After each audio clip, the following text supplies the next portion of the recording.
Bom, gente, agora a gente vai falar de um tema que diz respeito a todos os senhores que lidam com orçamento, né? O problema do orçamento virou um desafio constante para quem é prefeito, para quem é gestor público, né? As responsabilidades aumentaram, as atribuições aumentaram e o orçamento está lá, parado. Como é que a gente consegue dar uma solução? Como é que a gente consegue fluxo de caixa, já que é tão difícil recuperar créditos através da judicialização? Então, a APM quer apresentar para vocês uma alternativa que se chama securitização da dívida pública. E quem vai explicar para vocês é o professor Carlos Kerbes. Professor é coordenador de pesquisa sobre securitização da FIA, USP, professor, palestrante, consultor tributário e financeiro e especialista em gestão pública, controladoria e finanças. Vamos receber com muitos aplausos o professor Carlos Kerbes.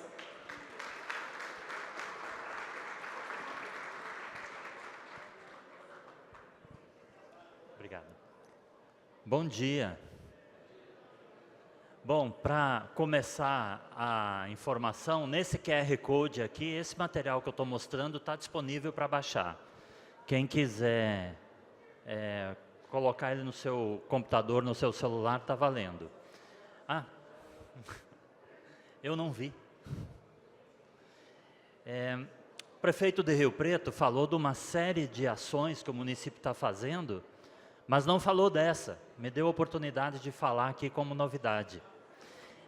O município de Rio Preto está estudando já com a gente, com a FIA, o levantamento de algumas informações dessa carteira de dívida ativa com o objetivo de fazer a securitização. Então, começando a falar disso. O que é isso?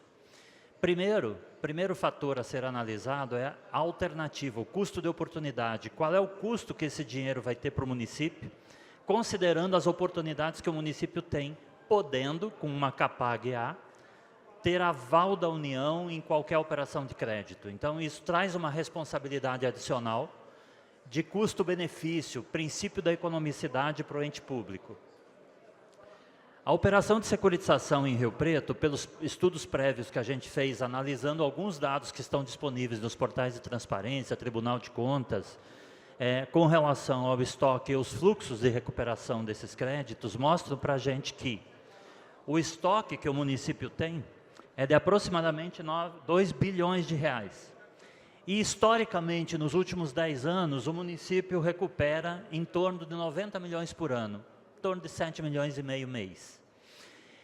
Partindo dessa premissa, projetando esses 90 milhões nos próximos 10 anos e fazendo uma emissão de ativos financeiros, sênior para 10 anos, e mezanino que pode chegar a 30 anos, mas calculados para 10, 1/3 dessa expectativa de fluxo futuro é utilizado como um ativo classe A, que vai a mercado e entra dinheiro, e uma segunda classe desses ativos, cuja nomenclatura pela legislação da CVM, do Sistema Financeiro Nacional, chama mezanino, de até 600 milhões, é para uso do município como uma subordinação somada com o resto da carteira, que é um ativo subordinado. As classes A e B, sênior e mezanino, têm rating e estão custodiadas na B3. Ou seja, ela tem um valor de mercado, tanto classe A para vender para investidor entrar dinheiro, classe B, mezanino, para o município usar para outros fins. Que fins? A lei fala, a Lei Federal 208, que trata do marco regulatório do setor, ela diz o seguinte: do recurso que entrar pela venda dos ativos de natureza sênior a mercado, se transforma numa receita de capital que tem duas destinações. No mínimo 50% para a Previdência, e como o prefeito falou aqui, a Previdência está equilibrada, então, no caso, 50% tem que ser destinado à Previdência, que serve para pagar a contribuição patronal e a insuficiência financeira. E os outros 50% para investimentos. Por que está assim? porque na negociação para aprovação da lei com o Congresso Nacional, a União, o Legislativo negociou as duas principais encrencas do setor público, previdência e investimento. Então, esse recurso, que é um recurso novo, que seja destinado para previdência e investimento. Já os ativos de natureza mezanino, eles podem ser utilizados para uma série de outros fins, ou simplesmente não utilizados para nada, mantidos no Tesouro. Mas para aqueles municípios, como é o caso de São Paulo e outros vários por aí, que tem uma dívida de precatórios muito grande, de restos a pagar, pode ser utilizado esse ativo para pagar essas dívidas ou para patrimonializar a previdência ou para colocar numa estrutura de PPPs e concessões como garantia adicional extra, limite dos 5% da receita corrente líquida que existe na legislação, na Lei 11.079 de 2004, que trata desse setor. Como é que isso funciona num passo a passo para poder chegar nesse recurso? Então a gente fez aqui um desenho para mostrar um primeiro momento de apresentação do que é isso, no segundo momento do início de um processo de relacionamento do município com a FIA, com a PM, a contratação, aí na fase 4, a construção da modelagem, projeto de lei, estudo da carteira, edital, termo de referência, construção de toda a estrutura necessária para que esse ativo voe, a contratação de uma instituição financeira, que é atribuição exclusiva da legislação nossa, que é banco que tem que estruturar esse tipo de operação a mercado, a estruturação em si, de fazer rating e tal, e depois a fase de alienação dos ativos de natureza sênior, com entrada de recurso, e o acompanhamento de toda essa operação durante os 10 anos que a gente está falando aqui. Qual é a estrutura que a gente propõe? É uma estrutura que, pela legislação do Sistema Financeiro Nacional, tem dois caminhos. A resolução CVM 175, que pode fazer um FDIC, um Fundo de Investimentos em Direitos Creditórios, ou a resolução 160 da CVM, que permite a emissão de debêntures, e aí a constituição de uma companhia securitizadora, que pode ser privada, pode ser pública. Na orientação que a gente dá, a gente prefere orientar para ser uma companhia privada por dois motivos. Um, que ela é mais barata e ela presta serviço para o município, e dois, ela traz mais segurança sistêmica, porque ela pertence à instituição financeira e com isso aumenta a segurança e barateia o custo da captação. Então a estrutura basicamente que a gente propõe nos projetos de lei é: o município cria um fundo especial, abre nesse fundo especial duas contas bancárias, uma conta de recuperação, que é uma conta garantida, uma escrow account no sistema financeiro, para que é destinado todo o fluxo de recuperação da carteira afetada, e com isso cria-se um isolamento de risco de contraparte de fungibilidade nesse fluxo. O que significa isso? No momento que você tem o município com todas as suas idiosincrasias, ações e problemas no seu CNPJ, ele abre um CNPJ novo, esse CNPJ é limpinho, ele não traz nenhum risco. Não tendo risco, aumenta a segurança do investidor. E, de novo, o objetivo é sempre baratear o custo da captação. E, neste CNPJ do Fundo Especial, é destinado o fluxo de recuperação da carteira afetada, cedida. A outra conta é onde cai o resultado da venda dos ativos de natureza sênior, os 300 milhões que a gente referiu aqui, e que o município vai usar da forma que quer.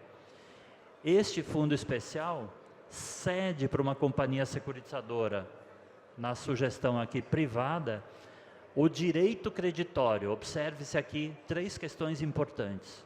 O crédito tributário não é afetado. Quem continua cobrando é a Procuradoria, a forma de correção monetária e de gestão continua sendo autônoma e soberana do município. Em momento algum, o crédito tem interferência do parceiro privado, como polo ativo de cobrança ou como instrumento de cobrança. Em momento algum é retirado do município o direito e o poder de fazer um refis, de fazer um programa de parcelamento incentivado no momento que queira. Ou seja, a cessão é do fluxo financeiro futuro, é da promessa do fluxo financeiro futuro na cobrança projetado pelo histórico dos últimos 10 anos. Essa companhia securitizadora compra esse direito creditório e emite uma dívida, emite as debêntures. Se essa companhia é privada, essa emissão de debêntures não é contabilizada como dívida na estrutura do município, na estrutura contábil do município. Tanto que a própria Lei Complementar 208 estabelece que isso aqui tem que ser contabilizado como uma venda definitiva de patrimônio público, mais ou menos parecido com a venda de um imóvel. Aqui a gente repete esse desenho com as explicações mais detalhadas do que é o quê. O município, a partir do momento que contrata a instituição financeira, ele vai seguindo um passo a passo. Primeiro define qual é a carteira, segundo define qual é a modelagem financeira, ou seja, vai ser um FDIC, vai ser uma debênture, já em parceria com o banco contratado através do processo licitatório, faz a classificação de risco, o rating vai dizer prazo, taxa, condições de pagamento de cada um desses ativos emitidos. O município, concordando com essa estrutura, autoriza o banco a contratar os demais players da operação e botar o tema de pé. Dentro dessa operação, vem uma série de apoios do setor financeiro para o setor público, para o poder público. Pela primeira vez no ordenamento jurídico brasileiro, nós temos uma legislação que está no artigo 2º da Lei Complementar 208, que permite trazer informações do setor financeiro para o cadastro público. E esse povoamento do cadastro tributário do município permite fazer uma análise melhorada dos créditos cedidos. Então, nesse processo de integração do município com a instituição financeira, trazendo informação, digamos assim, trazer o sigilo financeiro para dentro do sigilo fiscal, você tem uma melhoria de processos e uma forma de melhorar a cobrança. Aqui tem toda uma integração com as instruções do CNJ de não ajuizamento de ações de pequeno valor, abaixo de R$10 mil, trazendo a responsabilidade para o município na cobrança.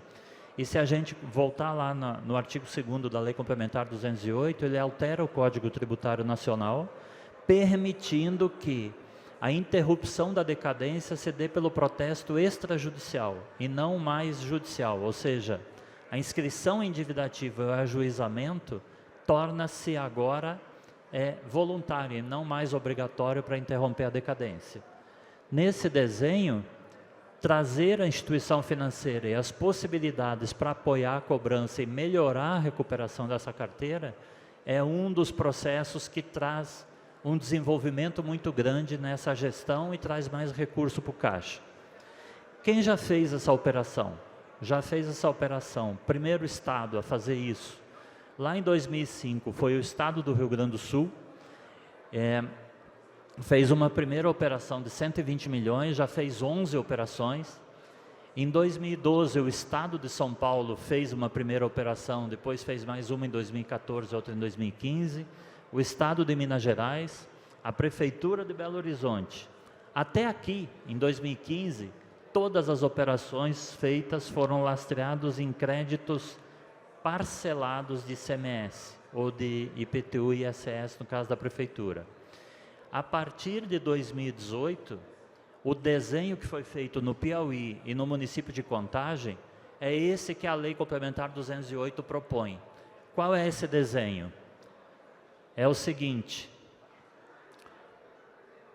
o ente público, através de uma lei, cria um fundo especial, cede 100% do fluxo, cria uma companhia securitizadora, abre a conta garantida numa instituição financeira, essa companhia securitizadora emite os ativos financeiros e vende para investidores.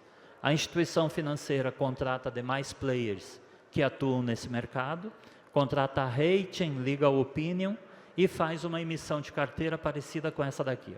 Era uma carteira de quase 8 bi, emitiu 225 milhões que vendeu para investidores, 400 milhões de mezanino e o resto de subordinada. A análise do rating vai dizer quais são as condições de pagamento e as taxas, e se o município concordar, a operação vai para frente.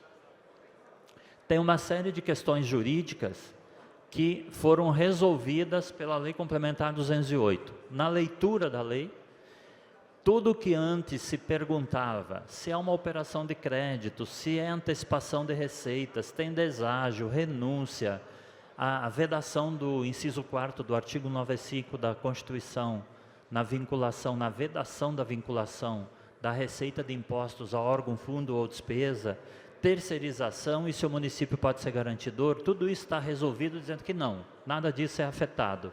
Como é que isso acontecia antes? Tinha um parecer da PGFN em 2014, dizendo que isso não é operação de crédito, agora tem uma lei. Tinha um parecer da PGFN também, dizendo que isso não é aro, não é antecipação de receita, agora está muito claramente escrito na lei. Não tem deságio, não tem renúncia. O que é o deságio? É receber menos do que o crédito, mas mais que o principal corrigido. Renúncia é receber menos que o principal corrigido. Como aqui não se mexe no crédito, e a cessão é da integralidade da promessa de fluxo financeiro baseado naquele crédito, não afeta em nada isso daqui.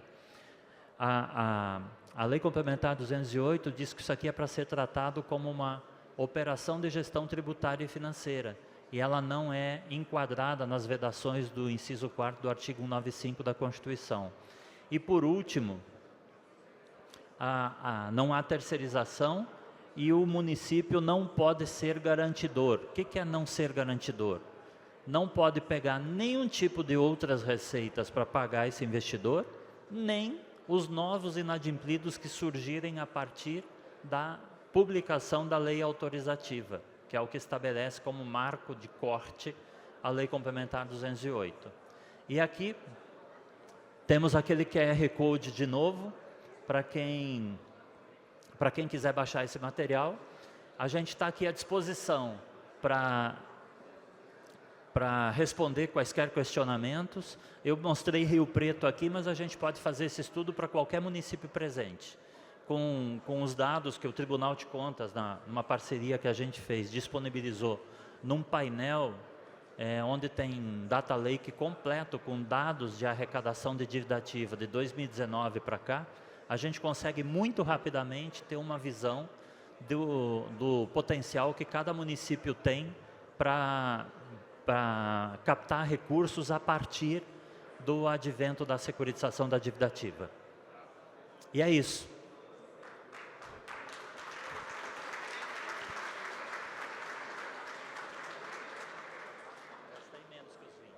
Muito obrigada, Carlos. Alguém tem alguma pergunta para o nosso palestrante? Porque esse tema é bem complexo, né, Carlos? Só você para explicar bem a securitização da dívida, que é uma alternativa para os prefeitos que estão com problema de caixa. Eu acho que 99% dos prefeitos têm problemas de caixa, hein, prefeitos? Quem aqui tem problema de caixa? Quem aqui das autoridades, prefeitos, secretários, qual o município que tem problema de caixa? Acho que todos têm. Todos têm. É muita obrigação para pouco orçamento, né? E a securitização da dívida é uma alternativa viável. Parece complicado, né, professor Carlos? Como tudo na vida, aquilo que a gente estuda fica simples. Então, cada um tem a sua realidade, mas a gente tem uma legislação que é única para todos os estados e municípios e fica fácil no momento que você entende quais são as regras de cada município, fazer um estudo, projetar esses valores e dar já uma estimativa de resultado. O que é muito importante aqui é que no momento que se faz uma operação como essa, se traz parceiros qualificados para atuar em cada uma das ações necessárias para melhorar a receita no longo prazo. Começa olhando para os inadimplidos, mas no momento que melhora o cadastro, a receita futura lançada tem uma melhoria também. E isso tudo é medido no decorrer desse processo. E é receita, gente, que serve não só para pagar contas, mas também para investir no município. Obrigada, professor Carlos.